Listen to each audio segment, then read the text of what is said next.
All right, our top story now, a historic judgment. The Supreme Court today struck down Electoral Bonds scheme on the grounds that it violates the citizens' right to information. The Chief Justice said the scheme was unconstitutional and arbitrary and may lead to a quid pro quo arrangement between political parties and donors. The Congress and left welcomed the verdict, saying they were vindicated, while the BJP said the scheme was an attempt to bring more transparency. A big verdict from the Supreme Court today, bringing in major changes in the funding of elections and impacting the Indian polity just before the 2024 general elections. There is also a legitimate possibility that financial contribution to a political party would lead to quid pro quo arrangements because of the close nexus between money and politics. Quid pro quo arrangements could be in the form of introducing a policy change or granting a license to the person making financial contribution to the political party in power. The electoral bond scheme that they infringe upon the right to information of the voter by anonymizing contributions through electoral bonds. The electoral bond scheme 2018 will have to be struck down as unconstitutional. The poll panel will now have to publish names of all those who purchase electoral bonds on their website. Significantly, this will be done retrospectively. So the identity of those who bought bonds in the past will now be revealed even if they bought them anonymously. However, those who have bought bonds in the past 15 days can now withdraw and get a refund. The poll panel will now disclose the names, time, amount to be published by the Election Commission by the 13th of March in time for the announcement of the Lok Sabha elections. For the petitioners, the verdict was perfectly timed, ahead of the Lok Sabha elections expected to be announced early next month. So right to information is a right of our every citizen. So it should be transparent, and the money, what amount of money and which people give it, it should be disclosed to every people. We'll get to know as to who gave whom to which political party, and this doesn't apply only to the BJP. It will apply to state governments also. The BJP was quick to defend the scheme and question the earlier scheme and the lack of transparency and use of black money in political funding of parties. This decision was undertaken for a very laudable objective, to bring in transparency in electoral funding. चुनाव में cash का प्रभाव कम हो, उसके लिए भी लाया गया था. अब माननीय सुप्रीम कोर्ट ने एक फैसला किया है, तो हम उनका सम्मान करते हैं. तो मैं मानता हूं बिल्कुल पारदर्शिता के लिए थी, बिल्कुल साफ सुथरा जो है वो फंडिंग हो. हम अगर आज से 30 साल 40 साल पहले कहें कि कांग्रेस पार्टी को बहुत ज्यादा, उस समय तो खैर ये इस तरह की पारदर्शी फंडिंग नहीं थी, पता नहीं कहां से आते थे उनके, और हमें तो कुछ नहीं मिलता था. तो इसका कोई तर्क है क्या? ये कुतर्क है. The focus now shifts to what will happen next. How will the scheme be evolved now that the anonymous electoral bond scheme has been held unconstitutional? Will the government consult stakeholders, including the Election Commission, political parties, the RBI and others, to frame a new process, a new scheme which will ensure transparency and accountability, and also take into account that political funding has to take place for political parties ahead of general elections? Will it be through an ordinance or through a notification? These are things which will have to be worked out. With camera person Kannan, Sunil Prabhu, NDTV. Amid a political storm over the BJP sexual harassment allegations in West Bengal, Sandesh Khali, Chief Minister Mamata Banerjee today hit back, targeting the RSS, saying she has never allowed injustice. The Bengal Chief Minister accused the BJP of inciting trouble. This as the BJP blamed the Bengal police and the Mamata government for not doing anything to protect Sandesh Khali women, who the BJP continues to claim had faced sexual abuse. Under BJP fire over the unrest in Sandesh Khali, Bengal Chief Minister Mamata Banerjee hit back today in the State Assembly, blaming both the RSS and the BJP for inciting violence, and saying she had never allowed any injustice in her life. But the BJP was unrelenting in its protests, with Bengal Leader of Opposition Shubhendu Adhikari leading this one outside the State Assembly. Sandesh Khali has hit headlines after the BJP accused local TMC strongman Sheikh Shah Jahan's aides of sexual harassment. The ruling party has trashed the charges. Shah Jahan, a local strongman who has been on the run for a month now after ED officials visited his home for a raid, came under a mob attack. बहुत ही शर्मनाक बात कही है कि जो महिलाएं team के साथ हाफ कवर करके अपने खिलाफ यौन शोषण की बात कह रही थी, उसको उन्होंने कहा है कि ये महिलाएं अपना मुंह खोल के क्यों नहीं बोलती, मैं इनके खिलाफ कार्रवाई करूंगी। और क्या कहा उन्होंने? संदेश खाली is a burner of RSS. Why you have become so ugly, so cruel, so anti-woman, Mamata জি? যা বলেছেন স্পষ্ট করে বলেছেন কিভাবে একটা অঞ্চলকে গন্ডগোল করার জন্য একটা প্লট তৈরি হয়েছে, কিভাবে ইডি ঢুকছে, তারপর থেকে কিভাবে মিথ্যা অভিযোগ তোলা হচ্ছে। যে জায়গাটা সাংগঠনিকভাবে তৃণমূল দুর্বল সেই জায়গাটায় এমনভাবে সিপিএম বিজেপি মিলে একটা নাটকের দৃশ্যপট মঞ্চ সাজাচ্ছে যাতে মানুষকে বিভ্রান্ত করা যায়। The Sandesh Khali issue is playing out just months before the crucial Lok Sabha election. In the 2019 election, besides bagging 18 parliamentary seats out of the 42, the BJP raised its vote share to 40%. This time, the BJP is aiming to power ahead, and keeping up the pressure on Mamata Banerjee and the Bengal government suits its purpose. On the floor of the Legislative Assembly, Chief Minister Mamata Banerjee insisted that a police team consisting of women is going door to door in Sandesh Khali to find out if there are any genuine complaints, and if reports are filed, they will be investigated, she assured the House. But as the TMC and Mamata Banerjee come under attack from the BJP, the TMC says the BJP is playing politics on a sensitive issue. With camera person Aniruddha Tripathi in Kolkata, Saurabh Gupta, NDTV. Now, the latest on the farmer protests, and central government ministers and farmer leaders were to go in for a third round of discussions amid the Delhi Chalo March. Chief Minister Bhagwant Mann is also attending this meeting. Well, let's go across now to Vishal for more. The farmers, remember, are pushing for various promises, including the guaranteeing of minimum support price and loan waivers.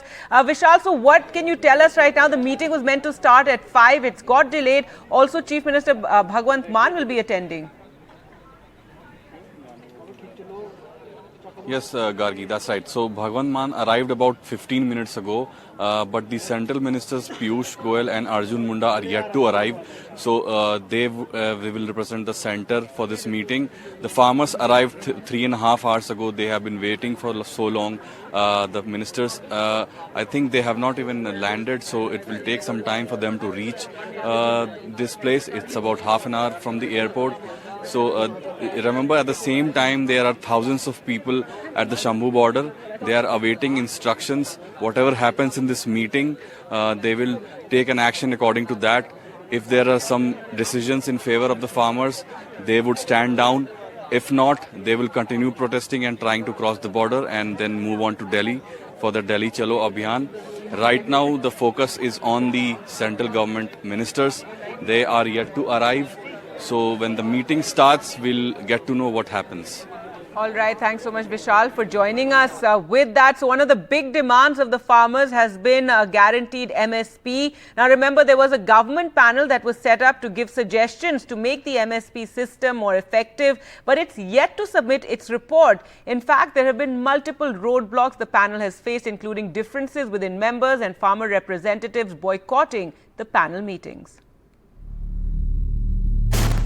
As the government gears up to face a prolonged agitation by farmer unions for a new MSP law and many other issues, a high-level 26-member committee set up by Government of India on 18 July 2022 to recommend ways to make MSP system more effective and transparent is yet to finalize and submit its report. In response to a question on this issue from BRS Rajya Sabha MP B. Lingaya during the recently concluded budget session, Agriculture Minister Arjun Munda informed Rajya Sabha in a written reply on 2nd February 2024. Government has constituted committee of farmer representatives, economists, government officials, committee to make suggestions to make MSP more effective and transparent. So far, 6 main meetings, 31 subgroup meetings held. Sources say that even after 37 round of meetings held in last 18 months, the high-level committee set up by the Government of India to recommend ways to make the MSP system more effective and transparent is yet to arrive at a consensus on 3 important issues. 1. How to make the existing mandi system more effective. 2. How to encourage diversification of crops. And 3rd, how to promote natural farming among farmers. Minimum support price यानी कि जो न्यूनतम समर्थन मूल्य है किस प्रकार से ट्रांसपेरेंट और इफेक्टिव हो, तो 30 से भी ज़्यादा बैठकें हुई, परंतु कहीं से लीगल गारंटी की बात जो आज उठ रही है, तो ये आए क्यों नहीं थे हम लोगों के साथ में? मूलभूत इंफ्रास्ट्रक्चर की आवश्यकता है जिससे कि बिहार और उत्तर प्रदेश और बाकी के वैसे राज्य जो आज़ादी के इतने वर्षों के बाद अभी भी वो एमएसपी का फायदा नहीं ले पा रहे हैं, उनको भी फायदा मिले, ना कि सिर्फ इस फूड सिक्योरिटी के नाम पे सिर्फ पंजाब और हरियाणा के सारे किसानों का ही एक रिप्रेजेंटेशन हो। दिल्ली किसानों की है, किसान और मजदूरों की दिल्ली है, वो यहाँ आए, यहाँ उनका स्वागत है। Importantly, the Samyukt Kisan Morcha, an umbrella body of farmer unions that had spearheaded the now repealed farm laws, had rejected the committee days after it was formed. A member of the government-appointed committee, Guni Prakash, told NDTV. There were differences on how to make existing MSP more effective and transparent. Some members feel farmers should be allowed to sell outside mandis. There has been disagreement on crop diversification. Indian market not yet ready for natural farming. Concerns that production will decline, causing losses to farmers. But as committee members struggle to arrive at a consensus, a member of the MS Swaminathan Commission on Farmers and Padma Bhushan awardee R.B. Singh has told NDTV in an exclusive interview that a new MSP law is necessary to effectively implement the recommendations of the Swaminathan Commission. There should be a possibility to have a MSP law in India. Sure that the price that is fixed, the MSP price, reaches the farmers. To guarantee this, India needs a new law on MSP. Absolutely, and all these details have to be really brought out in those laws so that there is no mischief and no mistake in doing those calculations. Clearly, the debate on MSP is not going to end soon. In Delhi, with Prashant Verma and Azam Siddiqui, Himanshu Shekhar for NDTV. Now, another setback to the India bloc, that's the Opposition Alliance. National Conference Chief Farooq Abdullah said earlier today that the party will go solo in the upcoming Lok Sabha elections. These remarks causing a flutter. He further said that Jammu and Kashmir Assembly polls could potentially take place at the same time as the Lok Sabha elections. He said as far as seat sharing is concerned, NC will contest alone. Later, though, his son Omar Abdullah, who's also the former Chief Minister of Jammu and Kashmir, said that the National Conference will remain part of the India bloc. What about seat sharing? कल शायद Omar Abdullah India alliance के हवाले से शायद बात कर रहे थे। देखिए, जहाँ तक सीट शेयरिंग का सवाल है, मैं एक चीज आपको क्लियर करना चाहता हूँ। नेशनल कॉन्फ्रेंस अपने बलबूते पर लड़ेगी, इसमें कोई दो राय नहीं है। इसके बाद और कोई सवाल नहीं पूछेगा इसके बारे में। Thank you. Now, a day after filing her nomination for the Rajya Sabha, former Congress President Sonia Gandhi informed her voters in Rai Bareli constituency in UP that she will not be able to contest the upcoming Lok Sabha polls due to health and age issues. She wrote a letter to them in which she said, due to health and increasing age, I will not contest the next Lok Sabha elections. Gandhi, who's represented Rai Bareli since 2004, also wrote, I am proud to say that wherever I am today, I am because of you. She also added that she hopes the people will continue to stand by her family in the future as well. Remember, her daughter Priyanka Gandhi Vadra is expected to contest Rai Bareli in place of her mother. Now, an exclusive interview with Ashok Chavan, the former Maharashtra Chief Minister who quit the Congress and joined the BJP. He reveals why he quit his party, the Congress, and this is his first interview after his exit.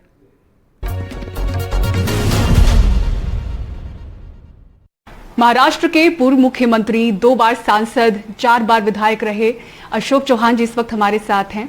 Ashok जी, बहुत बहुत शुक्रिया अपना कीमती वक्त हमें देने के लिए और बधाई राज्यसभा की उम्मीदवारी के लिए। Thank you.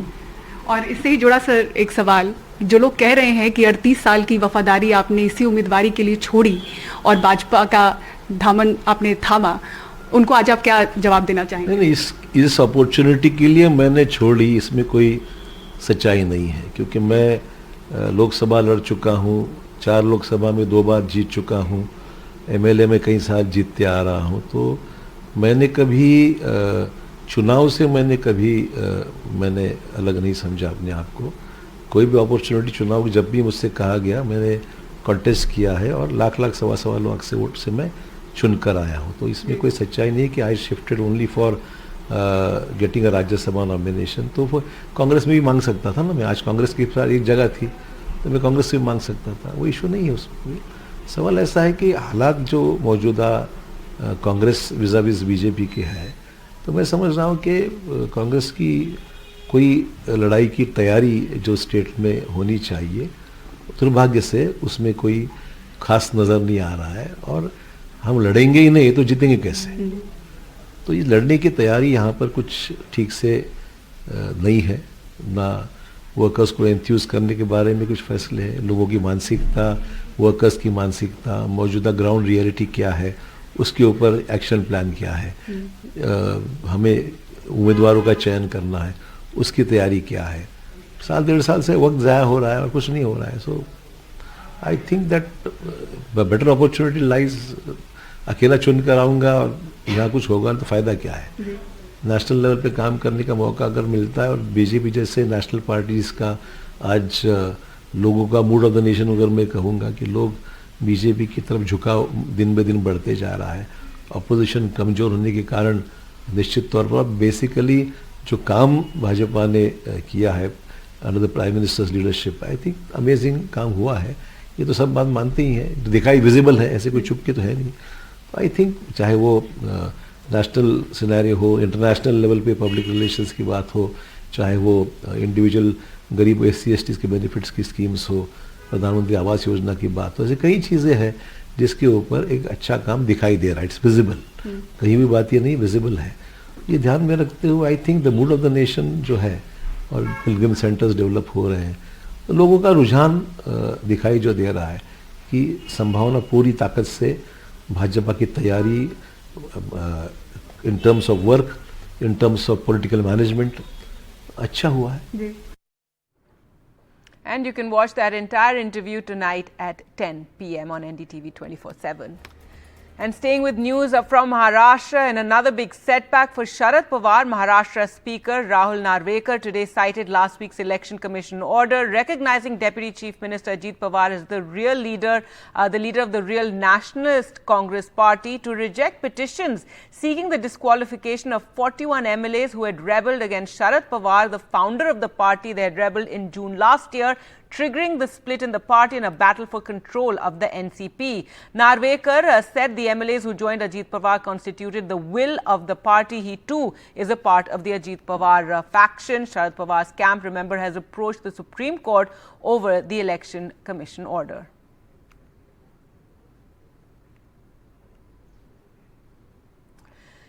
News of Pakistan now, and can the IMF save Pakistan that's dealing with a full-scale economic crisis as well as political uncertainty? What is the current economic situation in Pakistan and what are analysts forecasting for the future? Sakshi Bajaj with the details. Can the International Monetary Fund, the IMF, save Pakistan? The IMF has lowered Pakistan's economic growth forecast to 2% for FY24. And Pakistan's central bank has raised the inflation forecast for the economy. Now, with rising inflation levels and a debt to GDP ratio already over 70%, analysts believe tough times persist for Pakistan's economy. Remember, a low debt to GDP ratio reflects a healthy economy. Now, with the IMF's $3 billion loan program expiring next month, concerns are mounting on what next for the state of Pakistan's economy. And that's not all. Pakistan's foreign exchange reserves are also extremely low and all fundamentals are showcasing a weaker economic scenario. And analysts believe weeks of political uncertainty following an indecisive election along with the risk of a full-scale economic crisis. So the question now is whether a new government in Pakistan can help its economy recover or will it be too late as economic worries continue to mount.